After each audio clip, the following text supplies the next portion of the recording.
நீ ஒருமுறை கிருஷ்ணரிடம் கலியுகத்தின் முடிவும் கல்கி அவதாரமும் எப்படி இருக்கும் என்று கேட்கிறார் கருடர். சொல்ல ஆரம்பிக்கிறார் கிருஷ்ணர். 4 யுகங்களில் கலியுகம் தான் கொடூரமானதாக இருக்கும். கலியுகம் வரும்போது சில முக்கிய அறிகுறிகள் உலகத்தில் தெரியும்.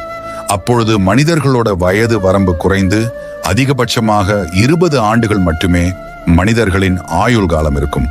மனிதர்களின் உடலும் இயற்கைக்கு மாறான சமநிலையற்ற தன்மையில் செயல்படும்.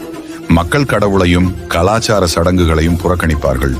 வழிபாடு கூட வியாபார நோக்கத்திற்காக மட்டுமே வழங்கப்படும். நெருங்கிய உறவுகள் கூட ஒருவரை ஒருவர் ஆதரிக்க மாட்டார்கள். விவசாயம் அழிந்து போகும். பசி மற்றும் தாகத்தினால் மனிதர்கள் இறக்க ஆரம்பிப்பார்கள்.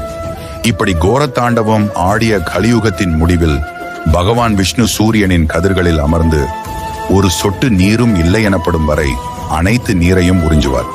வானத்தில் 12 சூரியன்கள் தோன்றும். அதனால் உலகம் வெப்பமடைந்து ஒவ்வொரு பொருளாக எரிய தொடங்கும். அந்த நேரத்தில் மகாவிஷ்ணு ருத்ர வடிவத்தில் கல்கி அவதாரம் எடுத்து உலகம் முழுவதும் அழிக்க தொடங்குவார். அடுத்த 100 ஆண்டுக்கு மழை மட்டும் பொழிய வைத்து பிரபஞ்சம் முழுவதையும் நீரில் மூழ்கடிப்பார். இதற்கு பிறகுதான் கலியுகம் முடிந்து புதிய சகார்த்தமான சத்திய யுகம் உண்மை மற்றும் ஆன்மீகத்தை அடிப்படையாக கொண்டு தொடங்கும் என்று கருடனிடம் எடுத்துரைக்கிறார் விஷ்ணு. Download ShareChat.